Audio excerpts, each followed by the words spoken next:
A Disability Arts Online Commission, The Great British Stage Swindle, Disability on Our Stages, a play, theatre writing workshop and discussion curated by Vici Wreford-Sinnott with Cheryl Martin, Simon Startin and B. Webster.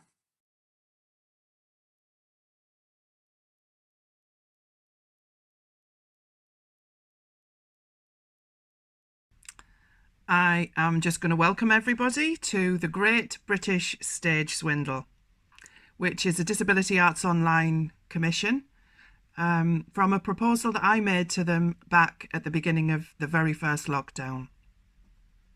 My name's Vici Wreford-Sinnott and I'm a playwright, theatre writer, screenwriter, director, and I'm artistic director of Little Cog, which is a disabled-led theatre company in the northeast of England. I'm a tall white woman in my 50s with messy kind of teal coloured hair, dark rimmed glasses, and I'm wearing a black top. We're recording in the evening and so our lighting is atmospheric. I'm thrilled to be joined by Simon Startin, Cheryl Martin and B. Webster for what feels like a luxurious couple of hours together. I'm sure it'll fly by.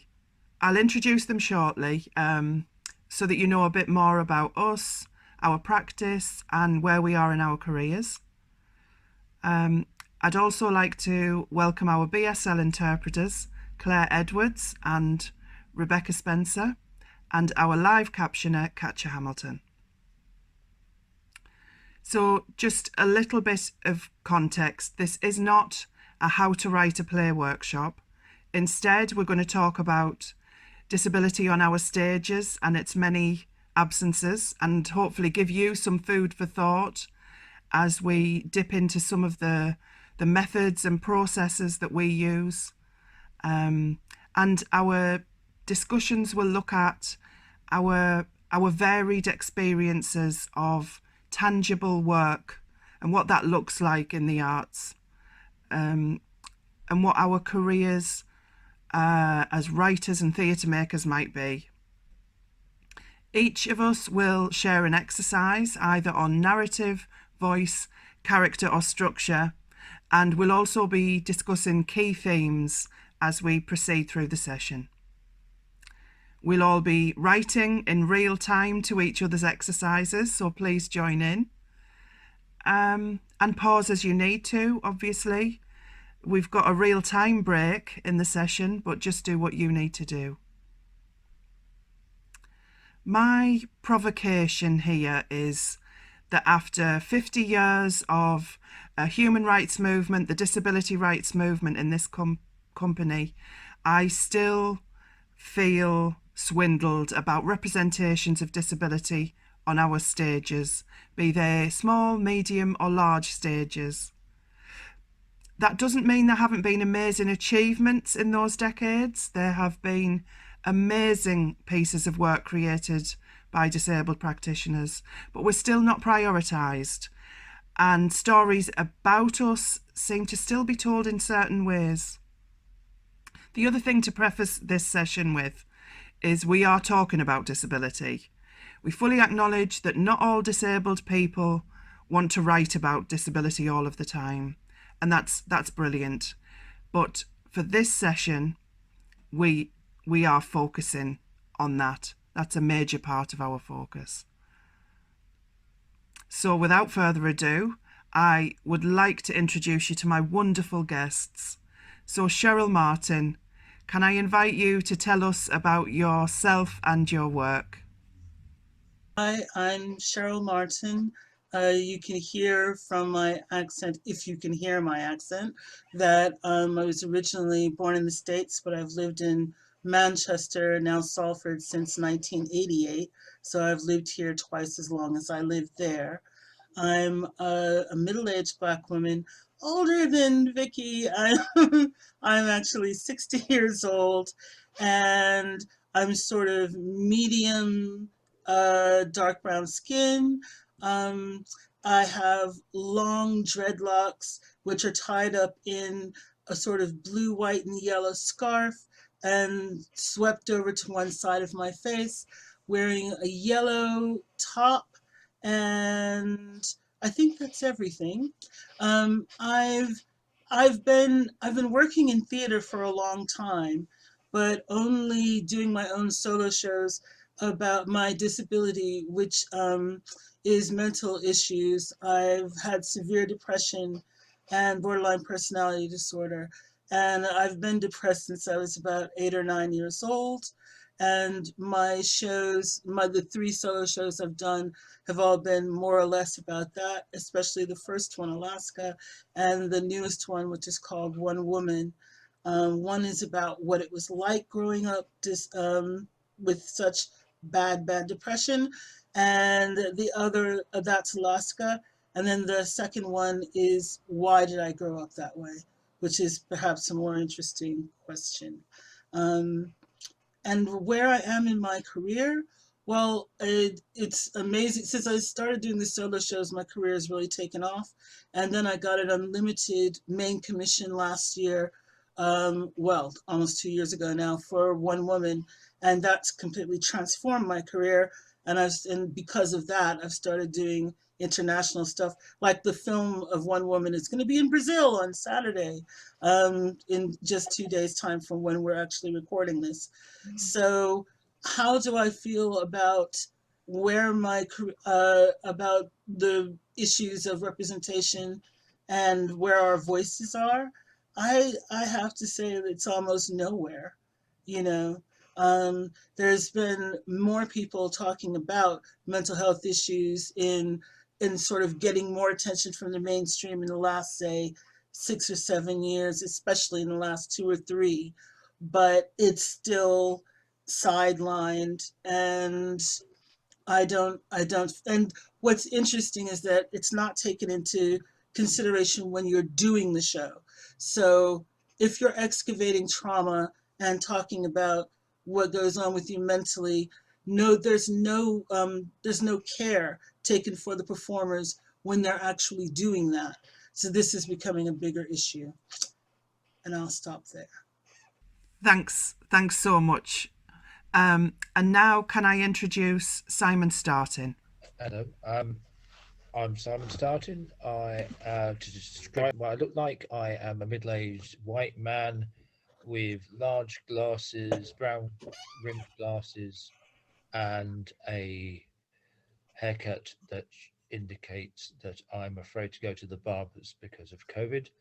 And I'm wearing a grey fleece, which is quite cozy. Um, my career is a mystery to me. I at the moment, I'm actually for the first time being extraordinarily busy. For a long time I haven't been, but so I'm about to start up my artistic directorship of Vital Exposure in in the coming months. I work as an actor and a director and a writer, so I've got all three um, things going on, and I am about to appear in a national theatre in a piece which I won't talk about yet because it hasn't been officially announced. But I'm doing that, and I'm working on a development of a project which is going to be working with theatres, looking at how they talk about casting and casting process to analyse it with a academic, Dr. Alison Wilde, looking at how it can be looked at from the social model of disability. So I'm really busy at the moment, which is weird because we're in a time of plague and I should be holed up and keeping my head down, but I'm not. My career has spanned nearly 28 years now, and it's been started off as an actor, moved into writing in 2002, and I'm now on my 19th commission as a playwright, so I had quite a few going on, and mainly that came through working with a company called London Bubble, so I wrote lots for them, and I think that the story of my career has been one of allyship. I couldn't be anything without the support of various champions with power to make things happen. As a freelancer, you are buffeted by the winds. As an actor, you're buffeted by your agent. But it's kind of, yeah. So it's all a bit random, and suddenly every so often it coalesces into something interesting. So that tends to be how it works, and you just have to keep pushing that rock up the hill. Just keep pushing.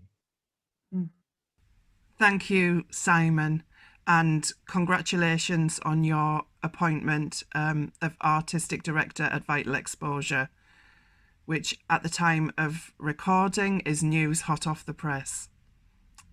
Very exciting. So now I'd like to invite Bea Webster to tell us about herself and her work. Okay, lovely. So, hello, this is my sign name Bea. It looks just like a bee. I am going to describe myself now. So, oh, wow, I'm a mixed race, deaf. I've got brown hair. I'm wearing a black jumper that has sunflower motifs shining off of it. I also, maybe as you could hear, there's two different voices representing me tonight. That's because I use British Sign Language and I've got two interpreters working with me this evening. So usually I'm acting. That's my kind of premier thing that I do. I also do playwright as well, and I am an activist. I'm an activist for deaf rights, and in terms of race, in terms of queer identity as well. I do identify as queer. Also, at the moment, generally, normally I live in Glasgow in Scotland, but at the moment I'm living in Stratford-upon-Avon, and that's due to work reasons. So I'm working with the Royal Shakespeare Company down here, and so I've got a few writing commissions that have come in, which is lovely.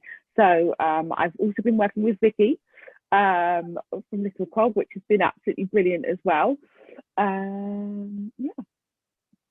So that's me. I think that's everything, actually. Short and sweet. Thank you very much. That's great. So I'll just say a little bit about my work as well. As I mentioned, I'm a theatre writer. I'm an activist and recently a reluctant actor in a short film that I made.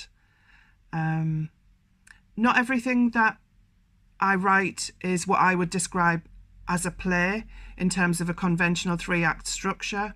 I do write performance texts as well. I'm a political writer driven by social injustice and the discrimination of disabled people. I am fascinated by the forms of performance that we use to challenge stereotypes and perceptions that are historically inherited about disabled people as weak, passive, tragic, with lives not very much worth living. I'm interested in sharing and celebrating complex, interesting, disabled protagonists. I like visually striking theatre. That's part of my style. And I set up my theatre company initially as a vehicle for my work because it was a route that I could see to raising funding to create the work that had characters in it that I wanted to explore and for people to understand and to celebrate them. Throughout my career, like Simon's, spans 28 years, commissions across the country for disabled writers in sort of regional theatre, national theatre, have been fairly thin on the ground.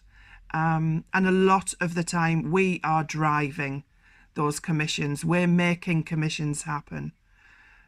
And it is a source of frustration that we don't get commissions from large-scale theatres, large-scale stages very often. I'm really interested in scaling up my work.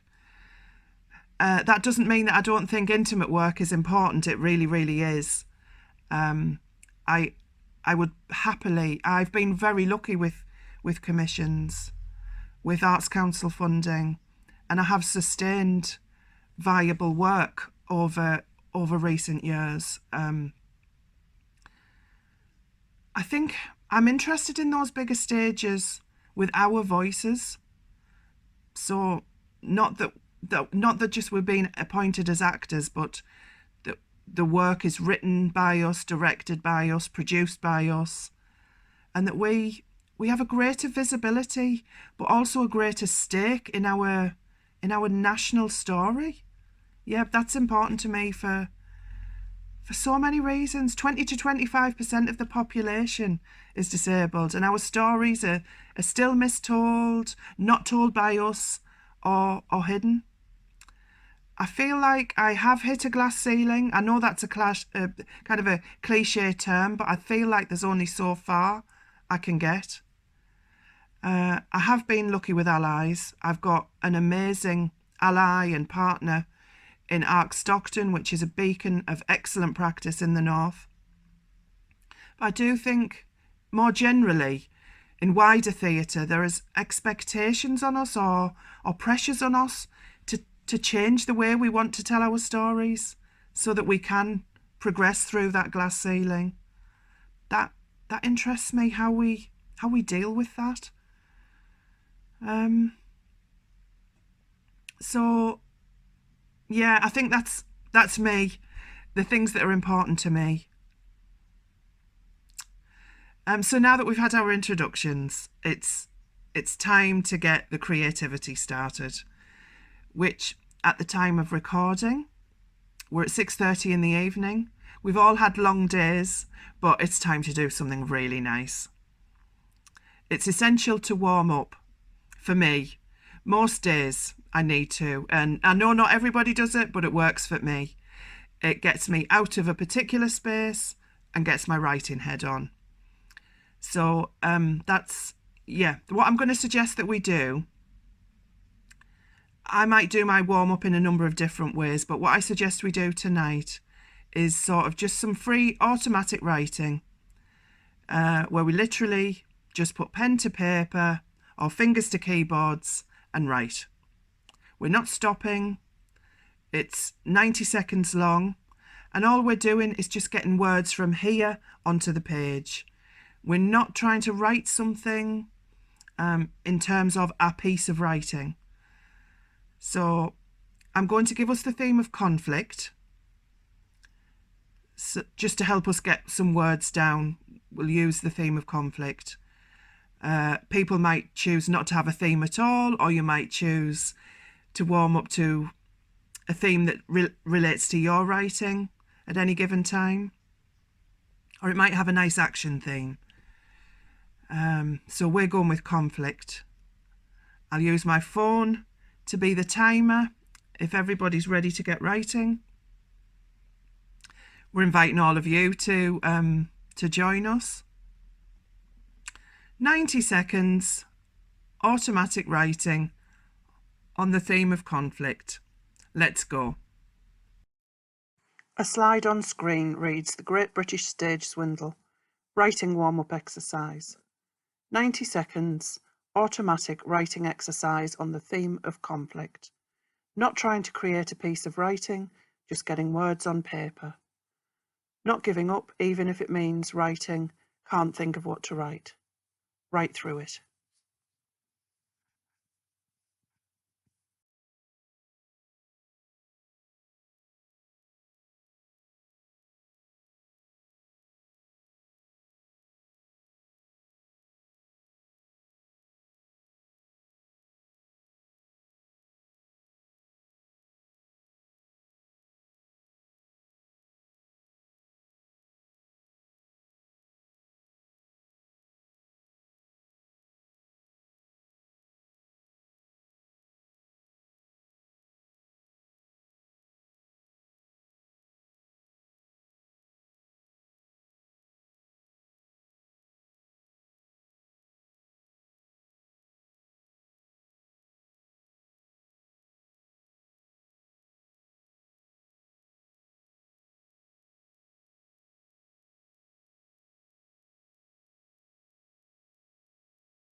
That's the 90 seconds up.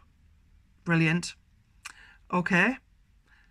So hopefully you just got some writing down, and the fact that I gave it a theme, I just thought it'd be a nice focus. And it's totally fine to write blah, blah, blah. I don't know what to write. If words run out, it's important to just keep writing, pushing through it. Anyway, that's not an exercise for us to share our work. That's just a warm-up. It's got our imaginations live, I'm hoping, and we're going to look now at moving into ways of looking at narrative. So this is my subject. I'm going to get us started. I'm going to talk a bit about narrative first, because I think there's some things that it's really important to say, particularly when we're writing about disability. And then I've got an exercise that I'm going to invite everybody to take part in. So I'm thinking that there are all kinds of people at all different stages who might tune into this as a resource. So I'm just going to say that narrative is a very big area.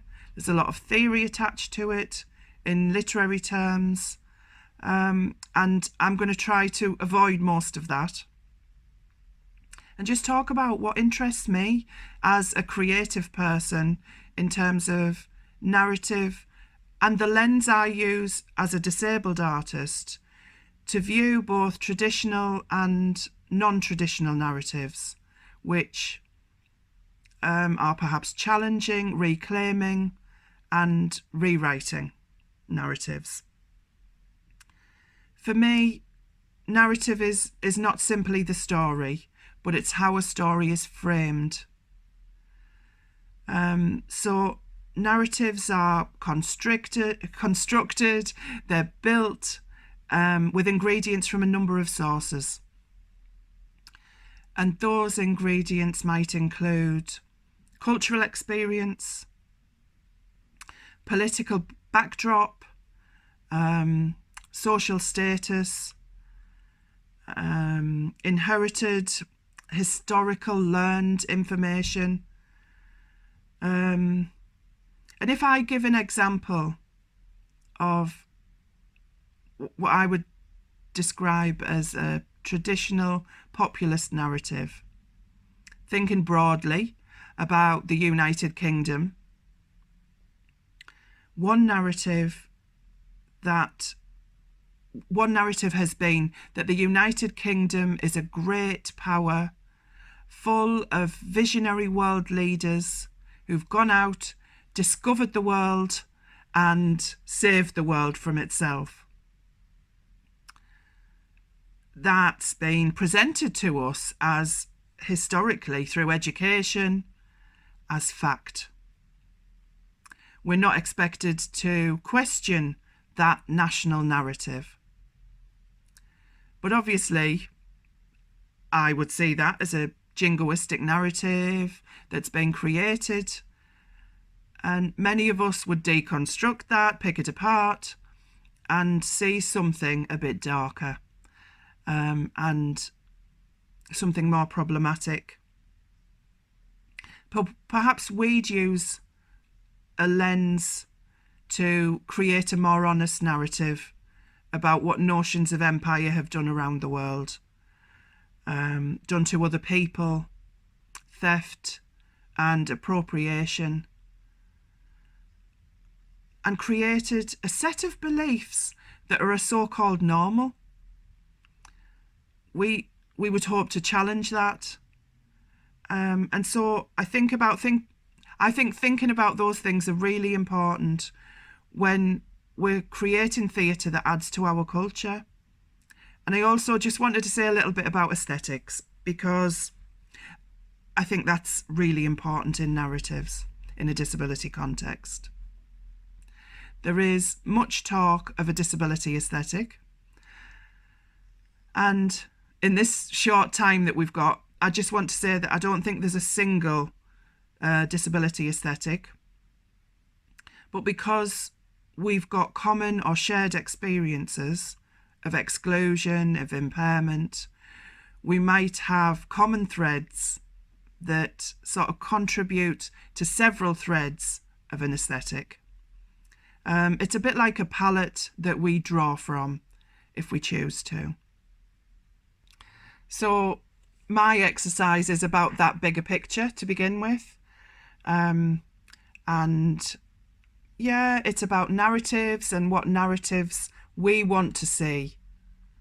The narratives that we think are missing, the narratives that we might want to examine, and what narratives are important to you as writers. What ingredients and elements of your lens do you want to kind of build on and see in your own work? So there's a couple of ways to do the exercise that I'm going to suggest. One, if people like to work visually, I'm just showing a picture which is some irregular shapes, little islands, and so into those islands you might put examples of or ingredients. So for me, something that's interesting to me is that I'm interested in a narrative of adding to the narrative around disabled women, strong disabled women characters. So that's one thing that would go into my sheet of narratives. It's fine to do a list. It's fine to do however it best works for you. But that's what the exercise is. And so I'm just going to ask you to spend 4 minutes, which isn't very long, just plotting out what narrative you think's are missing or what narratives you want to see. The slide on screen reads 4-minute narrative exercise. Using visual islands or lists, plot out narratives you want to see, narratives you want to write, narratives you want to challenge. What world of narratives are you drawn to? What ingredients are in those narratives for you?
That's our 4 minutes. So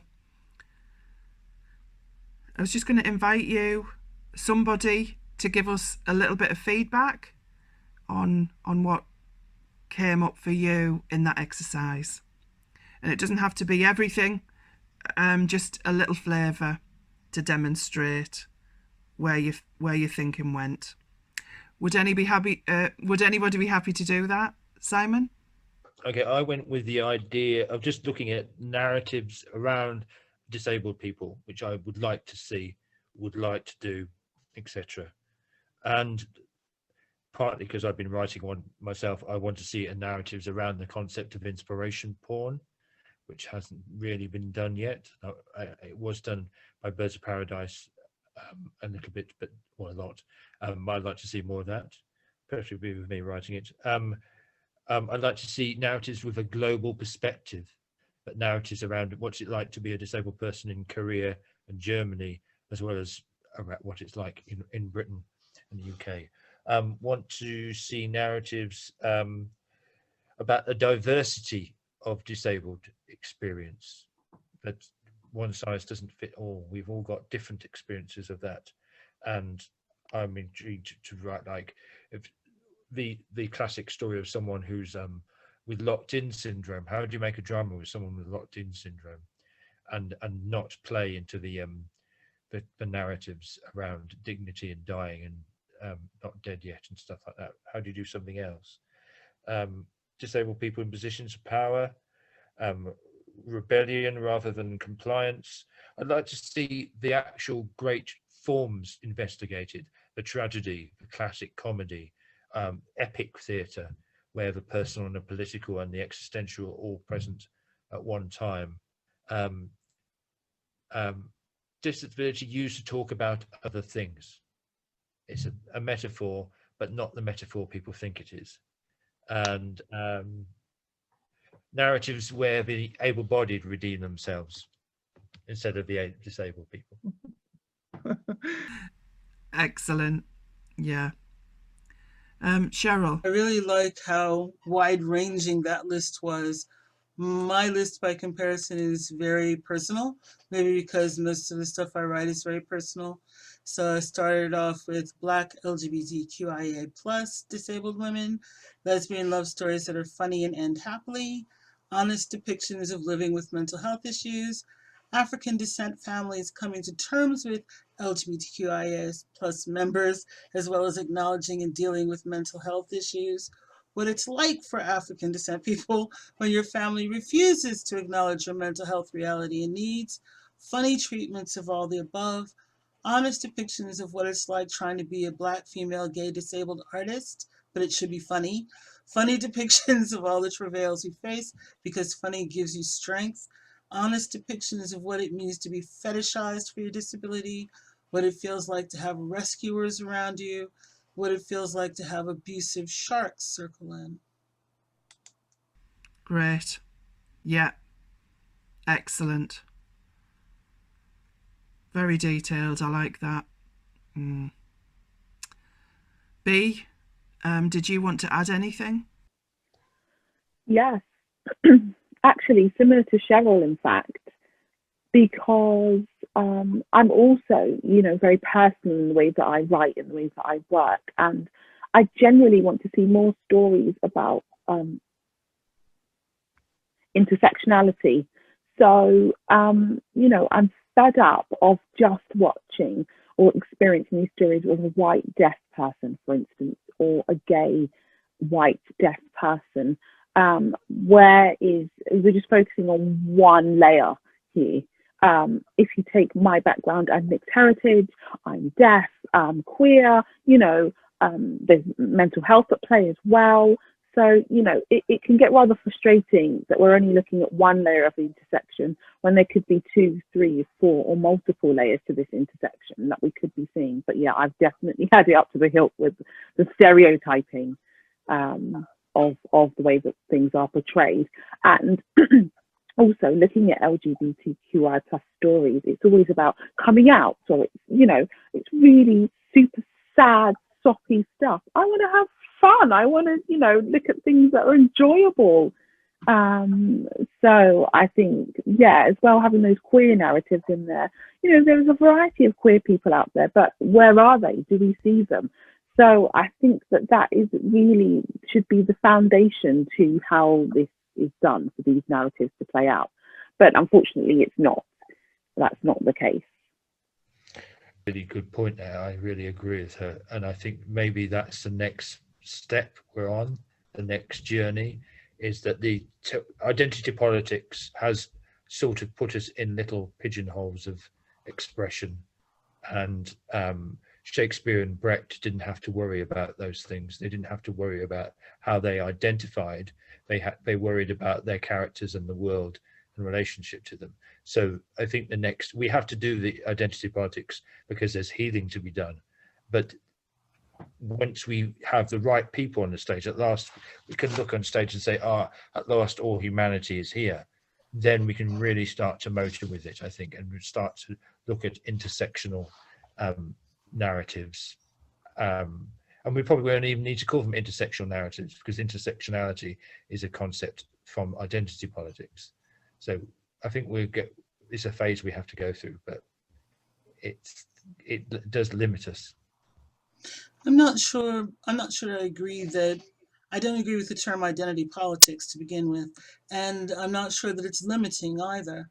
It's just when people start talking about identity politics as soon as somebody who's not the default pale stale male gets actually a chance to talk. And it's a way of saying that you wouldn't. In fact, there was a young Black woman I know who was working at a quite big venue, and somebody in her department kept saying to her in front of other people, "You only have this job because you're young and Black." Absolutely. I mean, I went to Cambridge, for God's sake. And the only reason I went to Cambridge was so that people would not feel like they could say that to me.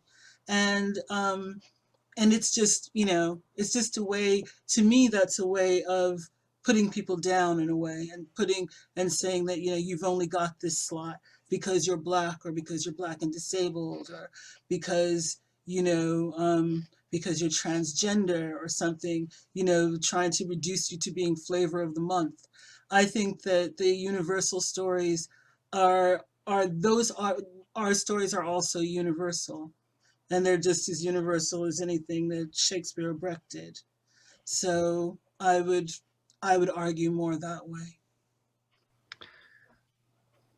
Yeah, I would agree with that actually, Cheryl, because I feel that, the phrase identity politics doesn't necessarily always cover who I am. That's what we're looking at here. We're looking at the meaning of the person. I think part of the narrative for me is looking beyond that simple notion of identity politics to cultural inheritance and the social experience that we have, the personal experience that we have. And I also had intersectionality down on my narratives because I think in terms of absolutely the opposite of erasure of experiences, but to open up those differences of experience, that's what's interesting. To see where our touch points and commonalities are, but also to celebrate the fact that there are differences. But the polarity around the debate worries me at the moment, because we're pushed into one box or another, and it's like we can't be several things all at once, or we can't unify. And I'm interested in those external pressures and how we begin any interesting, creative conversations and collaborations and healing with artists who are the voices of the nation, really. But that's a massive area of conversation, and everybody's contributed so many things to think about there, and I really appreciate that. I'm interested also to see, in what we have stories that we want to tell. Each of the things that we described as the narratives that we want to see are familiar to us in lots of ways. But they're not familiar in common arts discourse or theatre discourse. And so having those conversations with gatekeepers and decision makers, artistic directors, people in power is important so that we get that greater stake in the national story. Constantly put in a position of being sort of performing monkeys of our identity. Yes. That way, in that we have to play and speak to that. It's relatively easy, perhaps, for me to go to the Arts Council and write a piece about disability. But if I want to go and write a piece about, I don't know, Soviet Russia, then that's going to be much more hard. I'm not saying I want to write that, but it's kind of that we are limited because of this perception put on us in terms of our freedom to write what to write. I think it degrades our ambition in terms of what we can achieve. It does what? Sorry, Simon? Limited by what they want. We could be pushing ourselves much more and having a much vaster vision of what human life could be, but we are the boxes that we are contained in, and we get money for being in those boxes, we get commissions for being in those boxes, and hence we're controlled by those boxes. I think that's very interesting. I think that's very important, actually. We're really at a realization and turning point, as I think that as we do try to change the ways that we work, increase, improve, scale up, whatever, I do think more limitations are put on that in terms of what's regarded as a low risk for an audience from a sales point of view, and also what's perceived as a palatable version of a story of disability. But I'm gonna move us on.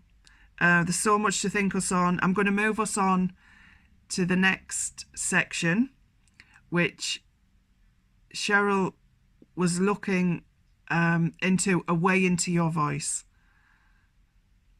So can I invite you, Cheryl, to do your section on that?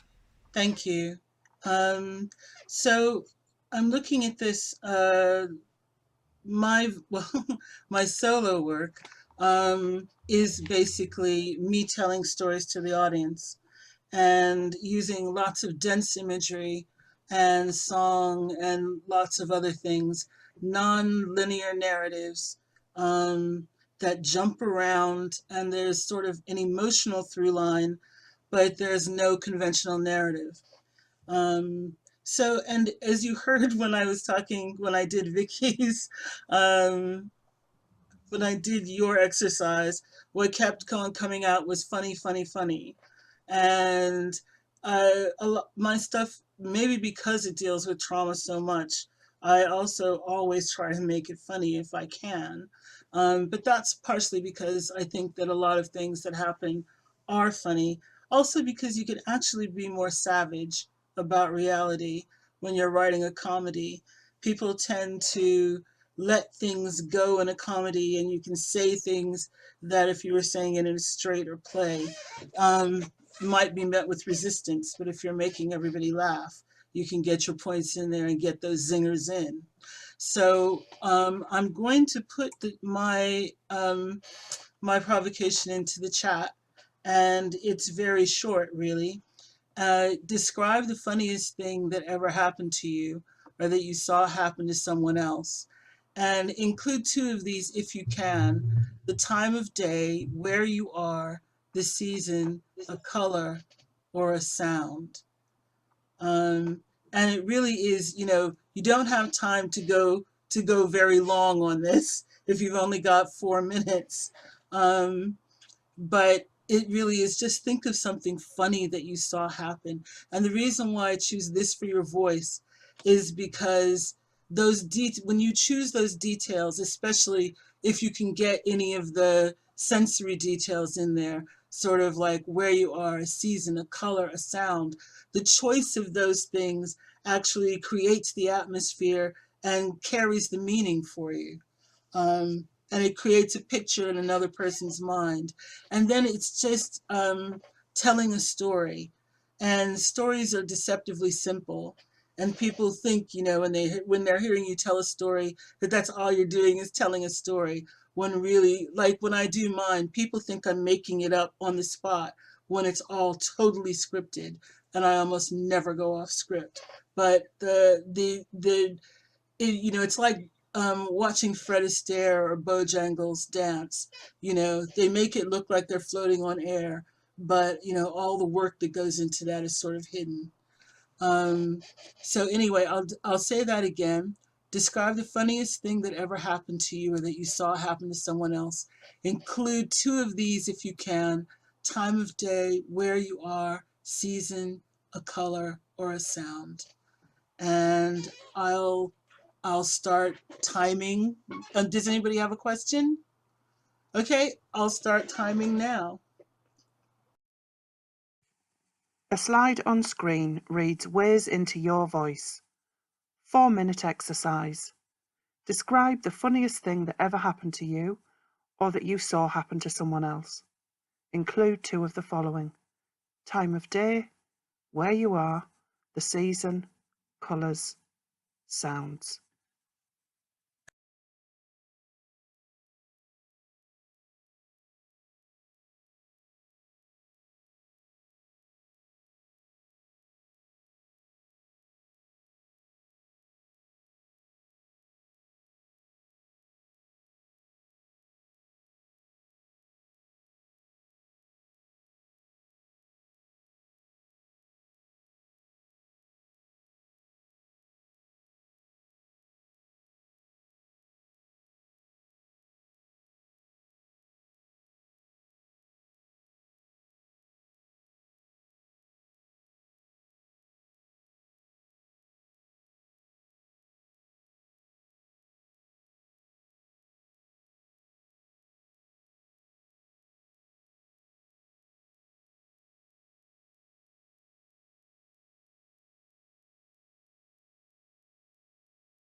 Okay, folks, that was the 4 minute. Does anybody have anything they'd like to share? B. I don't know why this came to mind. I've I've had it in mind for a long time, but I remember my sister flew to Thailand, and she was stopping off at Dubai Airport, but it was the first time that I'd flown without my mum, and I can't remember why. But we were both holding a toy dog with us, and we found it so funny. But I remember the details of, that we were very, very kind of circular airport. And there was just one thing I can't remember is the time of day that it was. But when we're in the airport, you don't really know what sort of time of day it is really anyway, because the airport kind of has no time in that sense. And it was funny because these planes, are very specific in their timings, but you don't really get a sense of time there. And I remember that there were a lot of different aromas and smells there. And I remember there were 2 women doing yoga. They were doing yoga as well while we were there. So they were doing yoga right there in the airport. Yeah. But we were sitting there watching these 2 people doing yoga. Yeah. Well, thank you. That really paints a picture. And you and your sister having loads of fun. And I love the 2 women doing yoga in the airport. That is just so bizarre, but a great detail. Great detail. Thank you. I mean, part of the reason why I go on about being funny isn't just that you can actually be more harsh when you're funny, but it's also to cut through the pity porn thing. You can't exactly do inspiration porn when you're, telling some really funny story about something that happened to you. So anyway, any Vicky or Simon? I definitely agree about humour, making things funny to lighten things. So I'll just share it. It was an evening with friends. I had the fire glow of happiness and friends and brandy.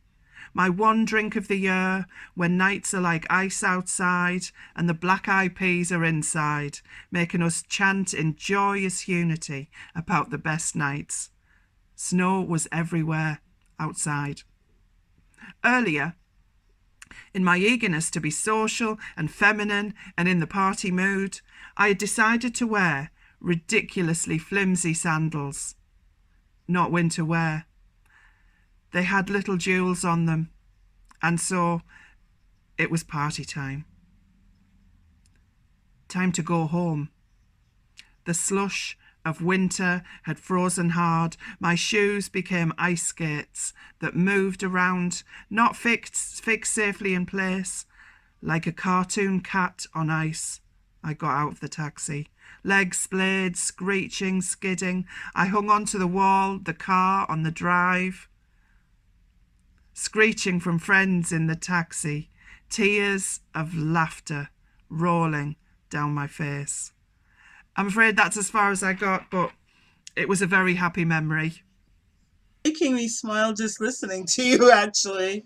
I mean, you can sort of anticipate the mayhem when you describe those shoes. But then, but I like the beginning. It's like so warm.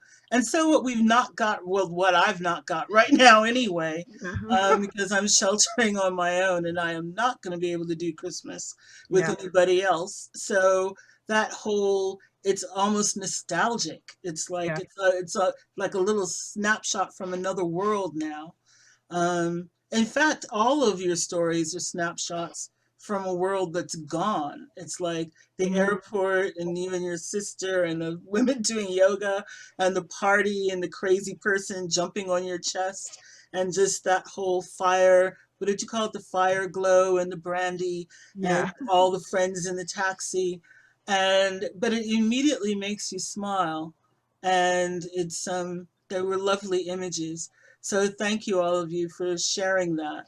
Because all of those, you could go on and write great stories, starting from there. And that's sort of the idea. Because finding your own voice is, when you think about what makes you laugh, you're attaching to something pretty primal inside yourself. So that does tend to that tends to be you. And that's all I was going to say. That's brilliant, and it's really thought-provoking. The idea of whose voice we write in, and it's interesting, Cheryl, that you've created so much work in your own voice, from your personal stories, and there's other work that we see out there that is, I don't want to say more generalized, but what I mean is it's less personal, and a story or a route through has been found. I feel like I should say that I only came to my own voice. I'm 60 now. I only started doing that when I was 55. And before that, it was much more conventional playwriting.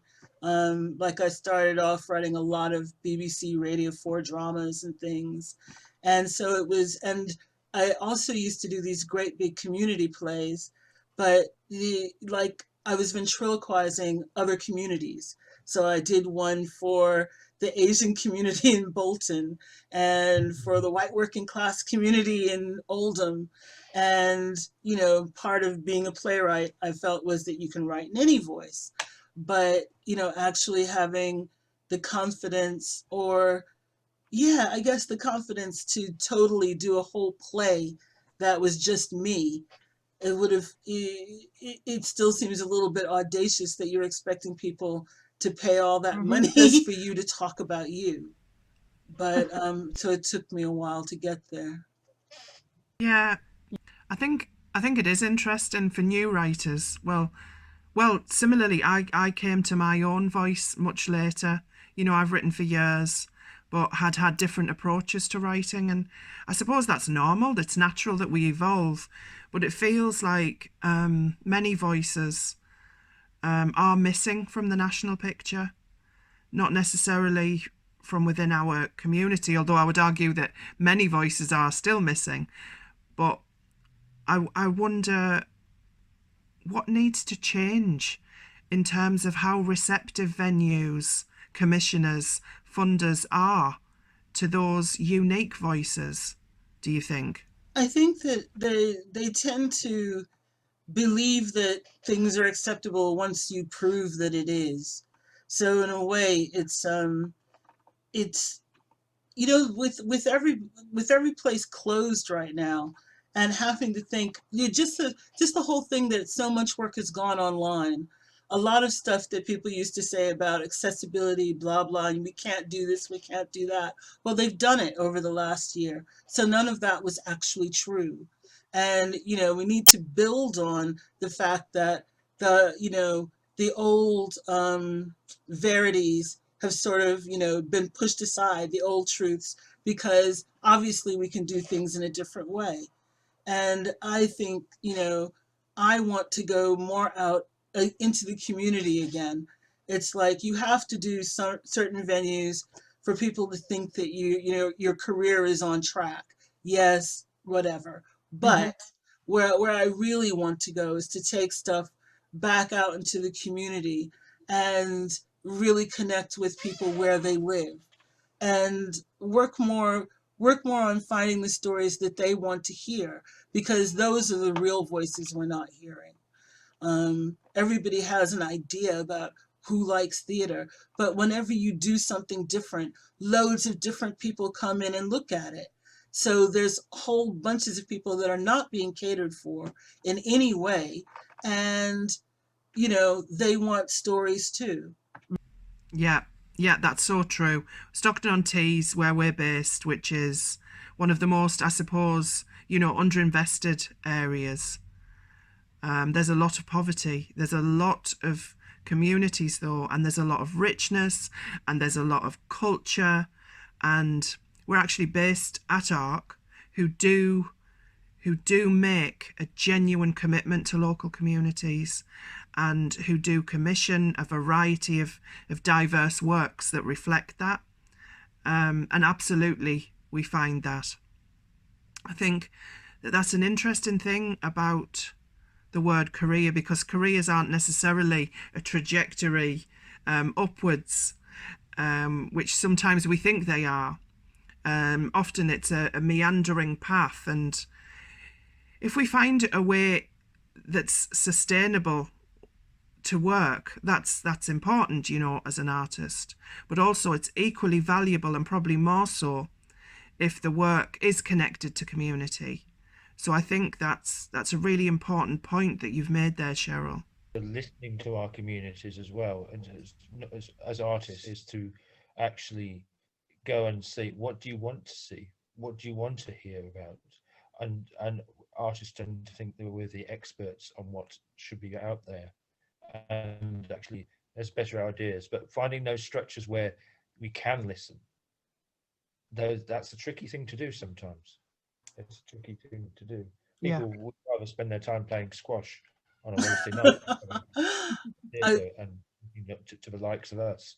But actually, if you sat down with them, you might we get somewhere. I think I agree with you, Simon. It's like finding the way to find what people really want to talk about. When I did used to do those community plays, those were 2-year things, and you'd spend the first year actually getting people to trust you and listening to their stories, so that they could decide what it was they wanted to create. And I loved doing that. I absolutely loved it. Yeah. And I You're find, commissioned by your community, aren't you? You're yeah, commissioned by the community. and now that I find that because I'm older and whatever, but it's like connecting with younger artists, you know, younger, you know, diverse LGBTQIA plus artists, younger disabled artists who have their ear to the ground in a way that I don't anymore, and trying to follow what they want to do and basically enabling them to create more stuff. Because I also run a festival called Black Gold Arts, which is mostly about enabling more emerging artists than I am to create more and more stuff. That that's another way of getting back to communities, different communities. Great stuff. Great. Okay, we are due to take a break, so that's what we're going to do next. Take a 10-minute break.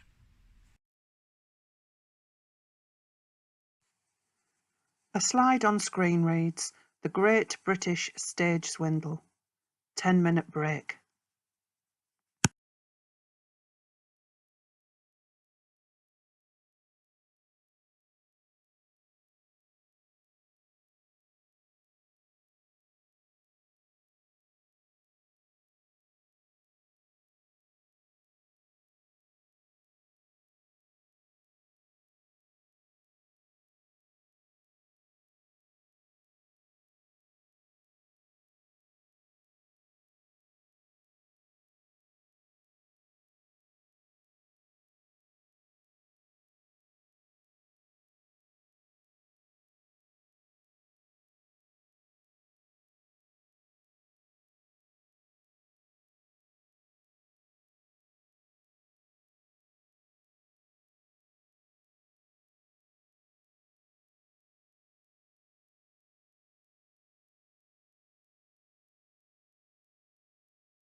The 10-minute break is coming to an end.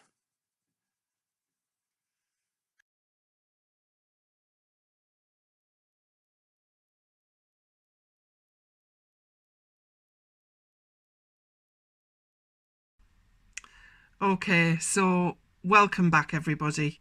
We're going to get straight on, if that's all right.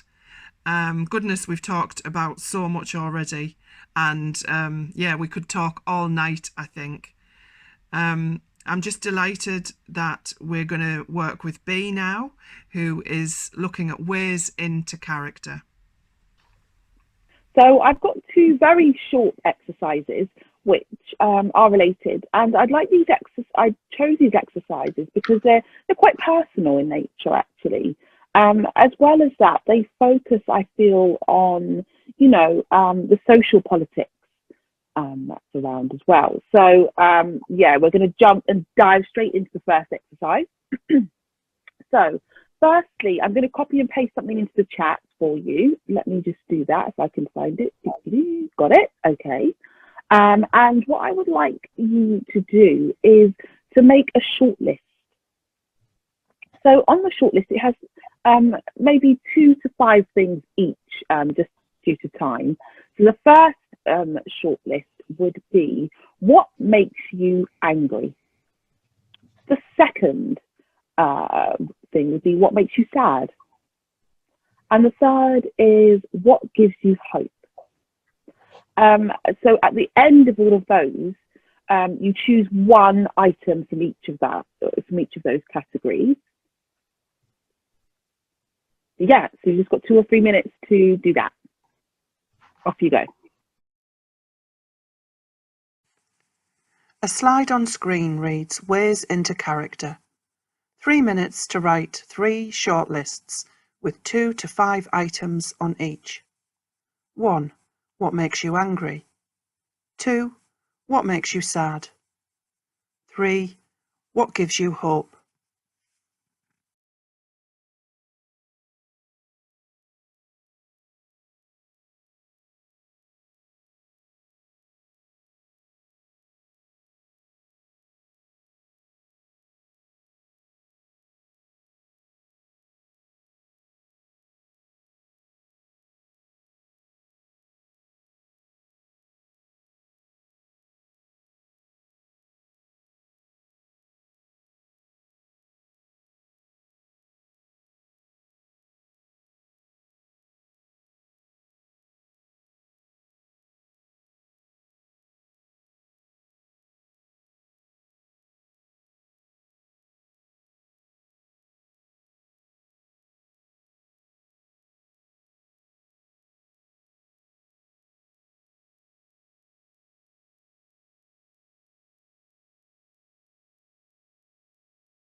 Seven, 6, 5, 4, 3, 2, 1, and time is up.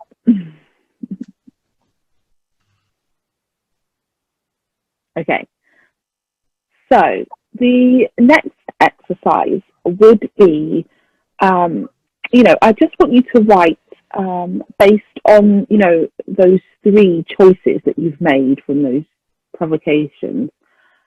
What are the motivations behind those? And also, what is the outcome from each of those as well? The second part of this exercise will deal with conflict. So what conflict is at play in this person that is feeling these emotions? So I want you to choose one thing, one item from each of the three questions that you had earlier, one item from that list. So you should technically have three themes, or however you want to kind of label them, and you're going to create a character based on those things. And this character could be anything. It could be somebody who's very prim and proper. It could be someone who's really laid back. But it's whoever you bring to mind. And in creating that one character, this is your protagonist here, it's looking at what are the motivations behind the conflict that they have. So why do they feel conflict? Where does it come from? A slide on screen reads Ways into Character 2. 3 minutes. You have one item from each of these three shortlists to make a character. What does the character want? What is their conflict? And who might their antagonist be?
Okay, that's it now, all finished.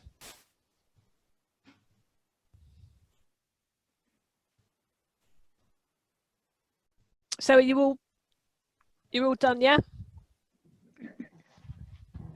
Great. Just wait.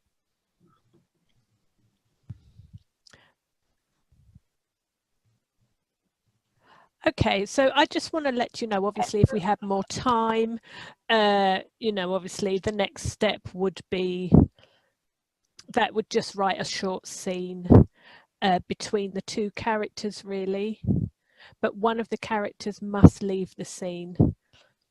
So if we had more time, that's what would, would come towards in the end. Okay. So, and obviously the people who are watching can go away and write that scene in their own time as well. So over to you. Who would like to share? I just want to say that I loved that. I loved that. I arrived at characters that I would never, ever have thought of. I don't know how I've done that, but yeah. If I give you an example, so one of the things that made me angry is senseless hate. So, hate that just there's no sense behind it at all. And yeah. So I have this person. I've got a character who is a senseless hater. That's what they are. But they want to feel that they're very much a family person, and their antagonist is actually their mother, and it's their mother that's going to take them to task over their position. So there's just something there. I'm going to go on and write about that. And then I had another character who was a sellout. Somebody who was sold out because they want to be rich. All their morals are gone. They really wish they didn't have to, though. So they're torn. They are genuinely conflicted. And then they've got this other person in their life really taking them to task over it. And really making them answer for themselves. And so I'm looking forward to writing more about these characters. Thank you for that. Oh, that's great. That's great. So Simon or Cheryl? I may have interpreted it in a different way because I've just written one character based on all three different things. But that's absolutely fine. Yeah, absolutely fine. Yeah, so, I mean, the aim is, is just really just to, use the exercise however you wish. The character, who I've called Lucy Bone, works in the NHS as a flow coordinator in a psychiatric ward. And she loves structure, rules, and hates people who get in the way of those structures and rules. She's acquiring psychosis. She's starting to hear voices and believe that the world is basically all combining to humiliate her. She wants to kill herself, but she can't leave her children behind. So that was a combination of what makes me angry is blank-eyed bureaucracy. What makes me sad is that one day I will not be around with my kids to see my kids' whole life. I have a 2-year-old, and I'm old, so yes, that's a very thing. And what gives me hope is complexity, and those three combined to make that character, which is an intriguing character. That's amazing. Wow. It is, yeah. Both of you have come out with really great stuff. I don't know if mine is as fully formed as that. I had my character as the favorite child of self-sabotaging but ambitious parents who sees all their self-destructive patterns and how she's repeating them and hates herself. Most conflict is with her mother, whose favorite child she definitely is. But she leaves the scene after her youngest sister is driven by her mother to break up with the man she's loved for years because the mother wants to leave the father and move in with the sister and can't stand the boyfriend. So that's coming out of let me get back to my notes. That came out of hating parents who obviously favor one of their children over the others. What makes you sad, seeing people who can't break self-destructive patterns. And what gives me hope is seeing people who are able to go out into the unknown fearlessly, which is what she's going to have to do and break out of the family drama. It was a great prompt. Thank you. Yeah. I did that exercise, and you know, from that I wanted to try to look to writing a full play, because it was recommended to me to do 10 each. Yeah, to do 10 each in your list, and you can change each list. You know, maybe you could do using different emotions or whatever, creating those lists. But, you know, just really the idea is just have a play with it, see how you get on with it. Fantastic. Because, you know, it's a really fantastic, you know, you've got really fantastic character ideas from that, from all three of you. So that's really exciting. Thank you so much for that, B. That's been brilliant. Well, brilliant exercise to come back to. And great for everybody who's tuning in. So brilliant. Yeah, thank you. I recommend the book, which has loads of those sort of exercises in it. And it's called Playwriting. It's a straightforward book. It does what it says on the tin, and it's by Noel Gregg. Oh. And I worked with Noel Gregg years ago, and he was wonderful. Did he live in Bristol? I don't know. He probably might have done at some point. Right. I think I met him. Found a gay sweatshop, and I met him at the Royal Court years ago. Yeah. And he had full of these very simple, but they produce such flowers of beauty and complexity from them. But yeah, it was good. So that's Playwriting by Noel Gregg, yeah, which actually I've just bought. Cool. So great. Thank you very much. Brilliant. So we're gonna move on to ways into structure with Simon. So I'll invite you to take us into the next section, Simon. Structure's a weird one because it's very controversial with a lot of people, and it's I'm just going to do good old-fashioned 3-act play kind of idea, right? But I'm going to approach it in the way that I approach it, which hopefully is a little bit more from the imagination rather than sitting at a book saying, have I done my midpoint and have I done my climax? So for those who don't know, there's lots of ways of structuring a story, but essentially you have an ending, you have the beginning where a characters live their normal life, an inciting incident occurs where something exciting happens to them or something terrible happens to them, which sets them on the journey to discover who they are or what they want to achieve or whatever it is.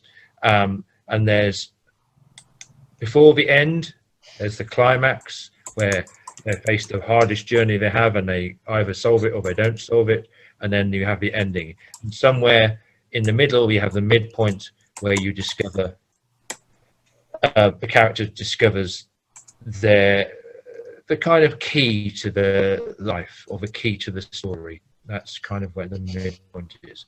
But I'm going to give you a description of the opening of the story, and I'll tell you what I want you to do with it in a minute. But I'll read the story out first of all, and then I will cut and paste it into the chat. Right, Charlie makes a living selling dodgy Lamborghinis. He's in debt for $86,000. Yeah, and he has to take a loan out to pay for the Lamborghini, so he's in debt for $86,000. And the cars have been impounded by customs for failing their emissions tests. And he has lied to the buyers, saying they will be delivered shortly. He learns that his estranged father has died. So he travels with his girlfriend to Cincinnati for the funeral and the reading of the will. His father has left him a 1949 Buick Roadmaster convertible. The remaining $3 million has been left to an institution who he learns cares for his autistic brother Raymond, a brother Charlie never knew he had. Charlie needs control of the estate to pay his debts. So that's the setup of the story, and I will put it in the chat in a second. What I want you to do over the next, I don't know how many minutes that took, probably 2 minutes. So over the next 6 minutes. I want you to describe the final image of the story. And I want you to also to describe the image of the hero at the climax of the story, when he's tested the most.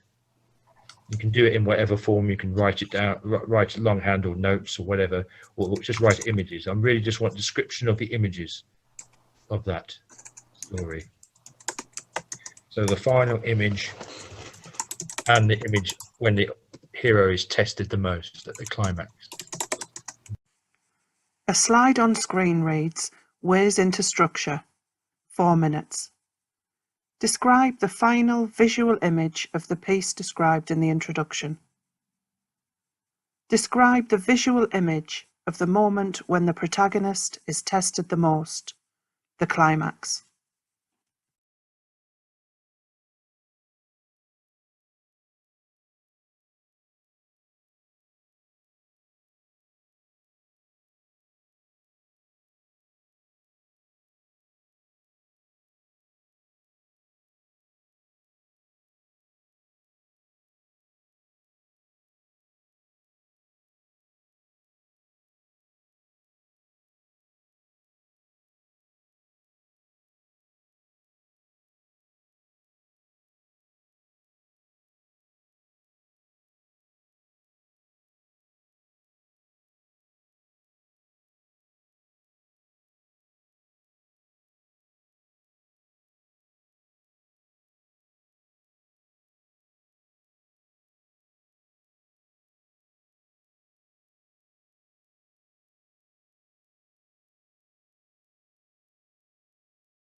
exercise useful sometimes, just because you can head in your imagination to the end of that story, and you can change it as you may discover halfway through that actually that's not how it ends at all.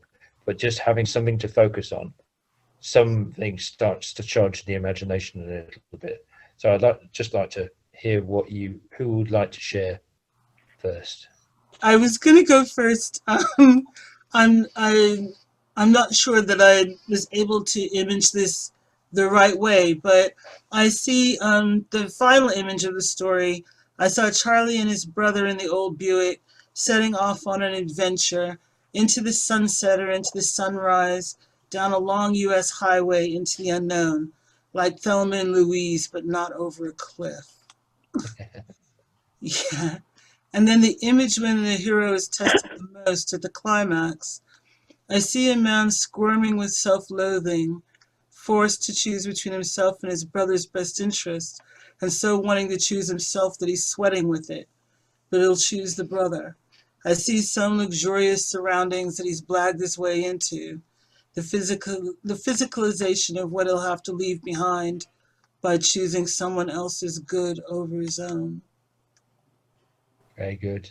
Very interesting. I'm actually going to tell you in a minute where this story comes from, and we can compare actually the final thing. But that's really interesting. I like the ending. I like your ending better than the ending of the actual original story. Well, I'll discuss that in a minute. Okay. B, how about you, B? What have you got? Okay. So I drew a picture of what's his name? I've forgotten. Of the Buick Roadmaster convertible car, and the image that I've got here, it's got the two brothers in the background, with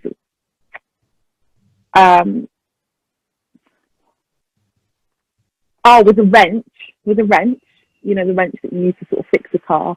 They sell that Roadmaster to somebody, but the two brothers have started to bond, and they're starting to teach each other how to fix cars and how to do them up and stuff. So that's where they're at.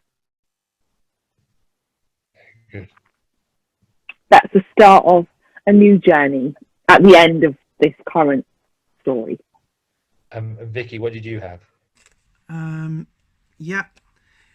So I have the crisis is Elsa, Charlie's girlfriend, is standing on a cliff top with a gun in her hand, pointing it at Charlie, and he is lying on the ground. So that's the crisis. And then the final image is that Elsa and Charlie's brother are in the old Buick together, and they've got suitcases in the back. I've no idea if a Buick can be a roll top, but that's what I'm picturing, a roll top car with and they're driving out of town, and the tires are making a massive dust cloud, and Charlie is nowhere in sight. They've killed the beast. Yeah.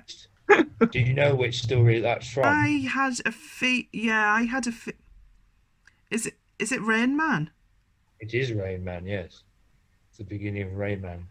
And it's interesting that all sort of gone for a redemptive ending where of freedom expressing down the highway, kind of getting out of it. It's really, but with different versions of the ending. In the film, Charlie takes his brother back to the institution and agrees to makes a promise to see him every week. So they do bond and they do get closer together.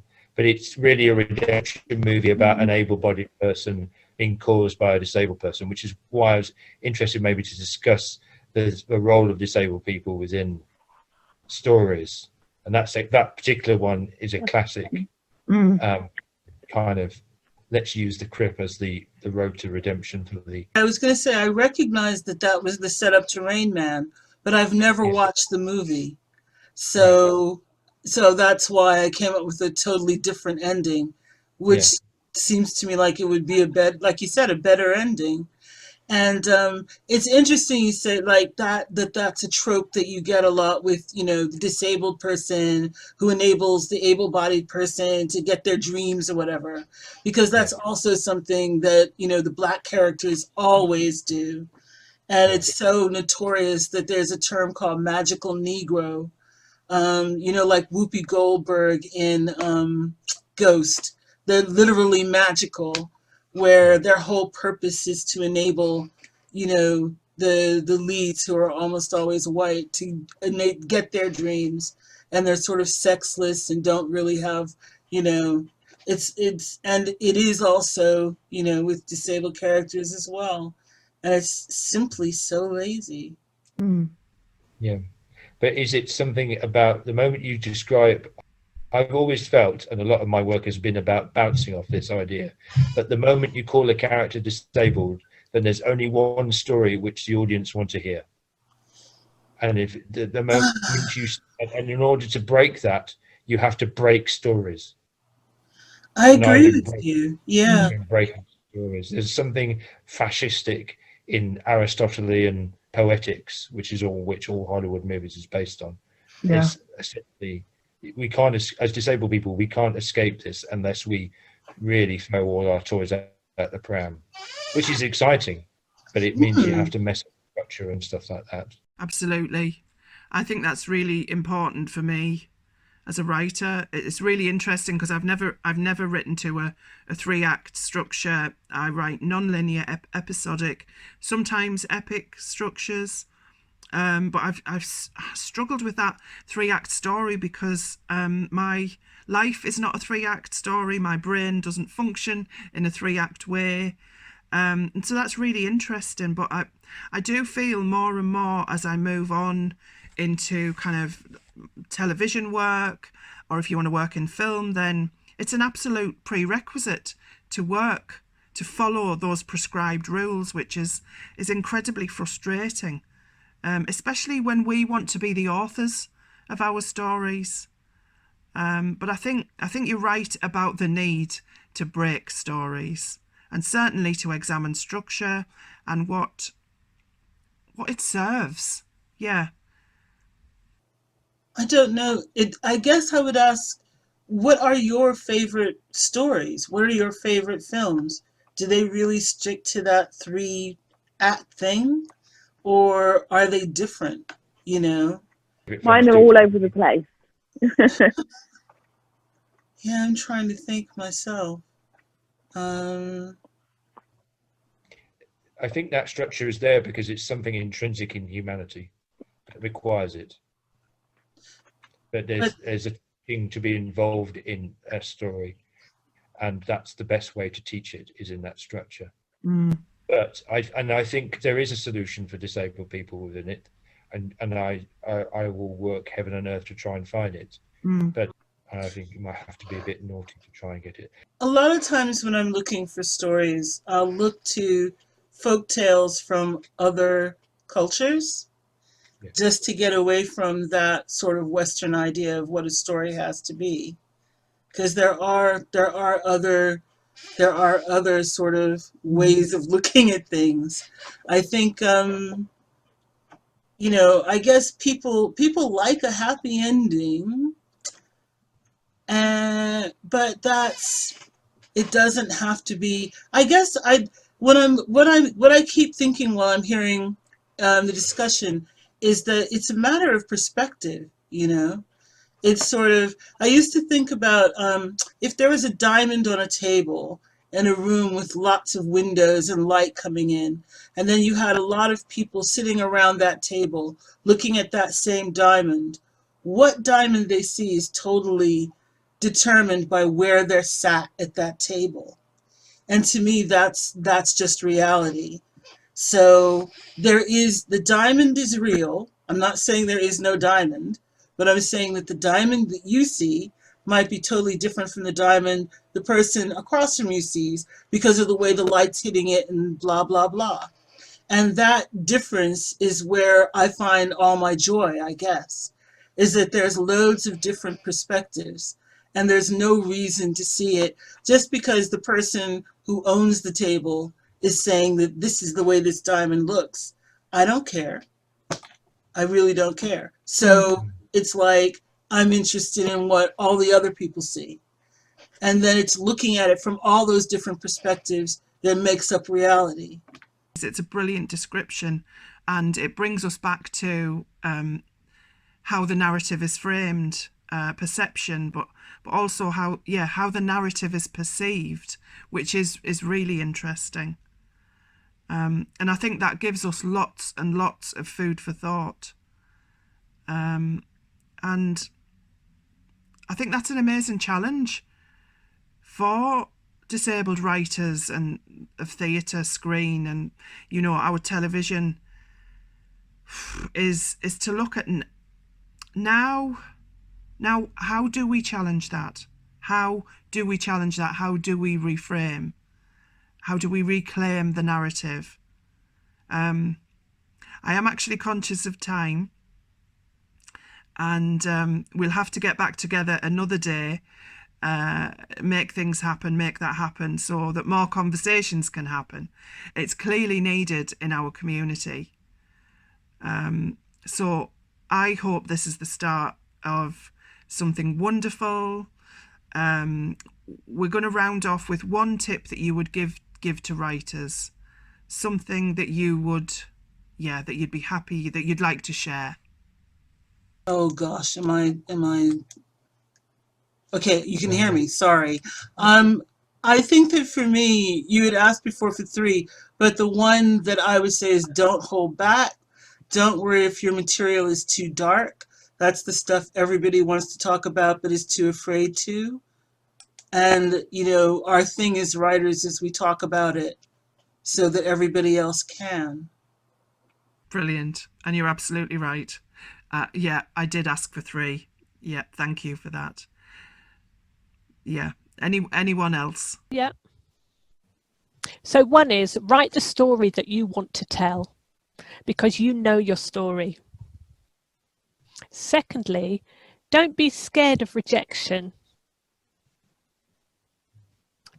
If you, submit your manuscript or play and people reject it, maybe it's just the wrong time, but it will happen.